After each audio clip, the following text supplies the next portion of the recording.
a pen that Gary Lara had. This was an Esterbrook eyedropper. Never heard of an Esterbrook eyedropper.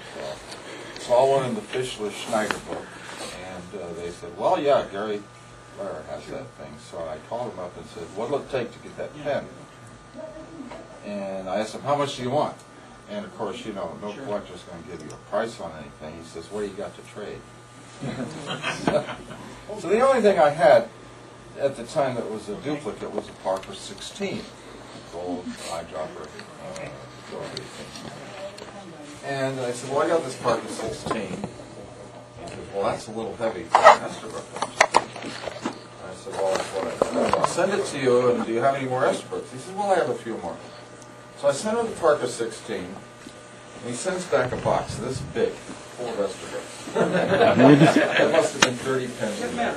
World War II pens, pens I'd never seen, the fancy-dancy, beautiful colored $1.50 pens.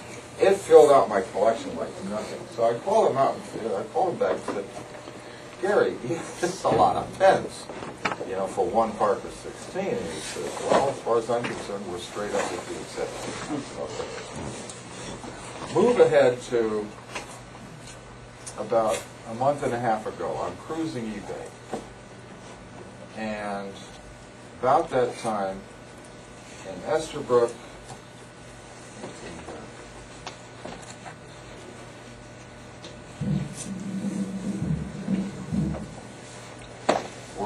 so white pearly, I call them pearlies, but they call them cracked ice now.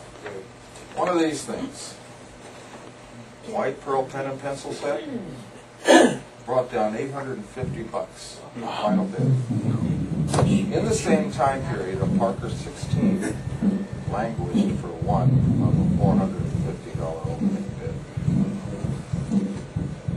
About a week later, in Esterbrook,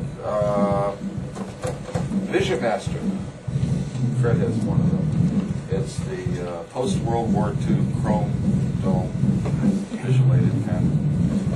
Brought down $211 final bid.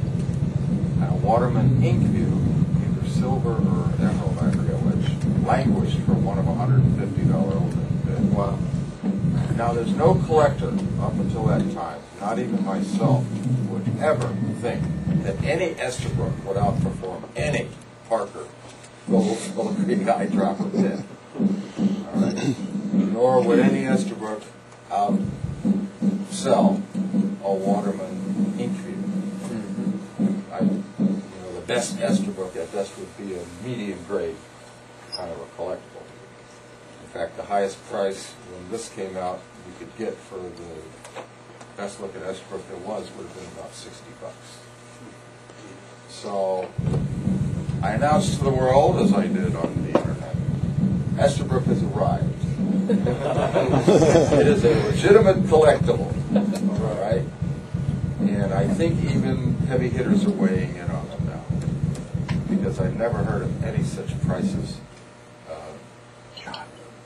coming for you. You have a Esterbrook red pastel pen and pencil set. Now, usually on a marketplace like eBay, people wait until the last day, the last yard, hang it with a bid. It shows up, and a couple hours later, it's got $235 on it. Unheard of. So that's just my announcement of a turnaround, and another, I guess, full circle.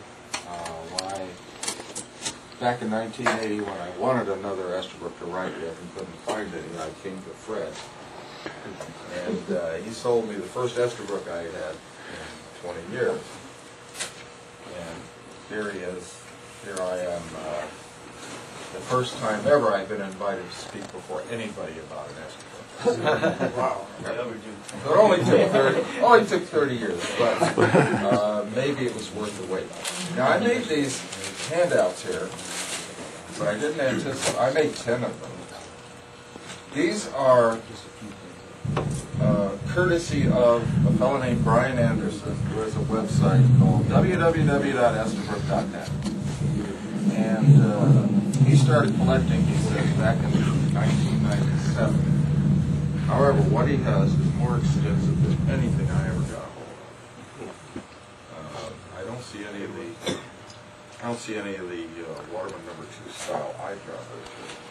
Mine's the one I got from you, remember that? Yes, I remember it well. I got a great pen from you.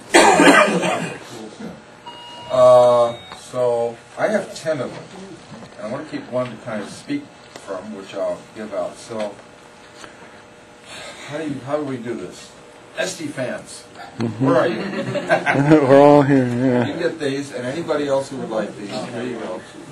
And we'll just kind of go through them. You get your There were copy? so many, Or do you have one? I downloaded mine from Okay. Whoops, we're getting down there. 3 left. Mm-hmm. 1, Paul? 4 left. No. Here you go. Thank you. All right, here's one. Can that be emailed? I'm sorry?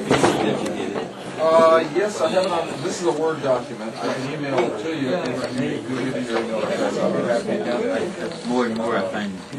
And maybe, if Fred, do you have any color ink left in your printer? Mine. Does it make copies? I might. Okay, I didn't bring. See, this is why I didn't want to do this. These will run you out of a cartridge in a hurry. But we can go through some of the things. The first page has a combination of the Esterbrook eyedroppers that have shown up, and the early, what they called relief pens. These were pens made in England, and they had gold, 14-karat gold points with iridium tips, and were generally a broad relief point. What was it one? Why would it go that way? I don't know. The top pen looks like, yeah, it's a relief. That's an eyedropper. The bottom one on the first page is a beautiful taper cap. Wish I had that. And they were very versatile in. You got a lever filler, eyedropper filler. Here's a button filler. They just went every which way. Now the story is that Conway Stewart is the one who made these teardrop plastic bottles for them. Maybe they made the hard rubber. I don't know. But I talked with Brian. You're welcome to go onto his website and cruise. He's got them all. This is only just a synopsis of what you might find there. Page 2. You've got these more Conway Stewart. This is the obvious one, I think. The cracked ice, what they call it.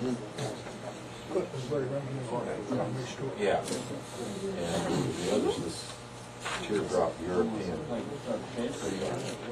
And they'll come in. This is only just a few of them.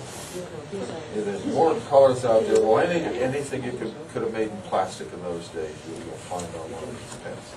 New ones are coming out, every year or so. There's another pen discovered with a different color on the relief pens. Then we go into the bottom of page 2, which is the early Esterbrook plastic pens, the V-clip pens.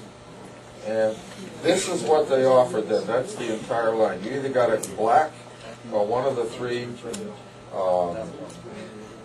do they call it? Impression era colors. They're Parker made stuff like this. Waterman, I think, something like this in impression. So these were standard Impression era plastic. So this is 1930s we're talking about now. Right, 33, 34-ish. See, nothing is absolute. Carved in stone. No, because I don't think any Esterbrook records are available to show when exactly they would come out with a model. They were always seemed to be experimental. Would they appear in the ads? They appeared in the ads. In fact, the lineup in the book was from ads. I didn't know. These weren't in ads. The The V-clips, I don't recall seeing a V-clip in the ads, but I know they were ahead of the what I call notch clip dollar pens starting on page 3. Okay, these are the pens with a diamond-shaped cutout starting from the top in the dollar pens. Now this is, again, just a synopsis. The top, the solid color plastics, the blue, the brown, the red.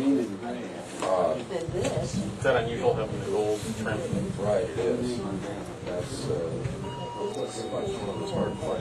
Yeah, never seen them.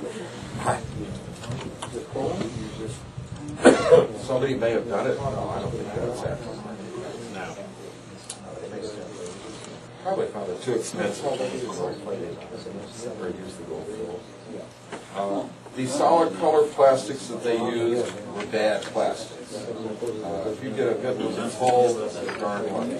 It's a heck of a find because it would warp, it would bow at the cover spring. See the third one down the board. Yeah, this one. The one I had, I put in here, a green one I think was warped. And the only reason I put that one in is because the warpage on that wasn't as bad as the brown one. I'm not sure I'm doing that article has it really. The second pen from the top, the first pen is gold-plated trim, which is highly unusual. The second one down is one of the $1.50 pens in the gray color.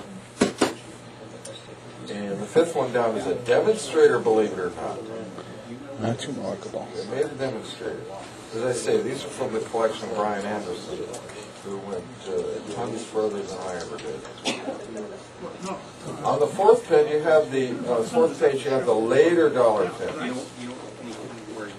These pens sold for $1, except for the odd colors. The pretty marbled colors sold for $1.50. And for an extra quarter, I'd make it $1.75. You get one of the green Mastery New Points on there, or one of the 35 series. The yellow cracked ice, and I hate the term cracked ice. I call them pearlies, but nobody listens to me. But these are very hard to find pens, and the plastic on these is a little, it's weak. You have to be careful if you're pulling the section to resack it or something like that. I broke one of the blue ones. And, it's like this. Imagine breaking one of these things. But the section was a little tough, and when I yanked it, this just splits, it shatters. It's a weak plastic, so you have to be very, very careful with it. Probably would not cured Too many fish scales on it. That's what they put into it. Fish scales? Round up fish scales. Oh, Get the my pearlescent God. look. There you go. That's probably why. It gives it the iridescence. By the way, is celluloid considered just another grade of plastic, or is it entirely different? It's a cellulose nitrate plastic, originally invented for billiard balls, imitation ivory billiard balls. So it's more durable. It can be very tough if it's cured properly, but if it's not, because it has a lot of volatile ingredients and it takes a while to cook it. The pen companies used to cook the thing at higher temperatures and drive off all the solvents. And the cheaper pens didn't do that, and that's why you find the cheaper pens would warp, because they were unstable still when they machined them.